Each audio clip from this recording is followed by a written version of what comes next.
नमस्कार दर्शक बंधु।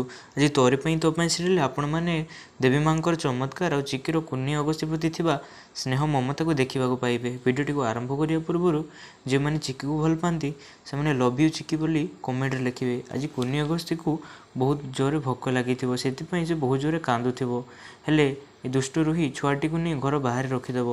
हाँ दर्शक बंधु, यापर चिकी को छुआर कांद शुभ से क्षीर बोतलटी को नहीं जाई देवी माँ पाखे दौड़ तापर चिकी कहे मम्मी एत दिन पर्यंत तुमको मुझे मागे ना आज मत लगुच मो छुआ भोकर अच्छी प्लीज तुम्हें ये क्षीर को ता पाखे पहुँचाई दियो। यापर तेनाली देवी माँ पाद तले पड़े।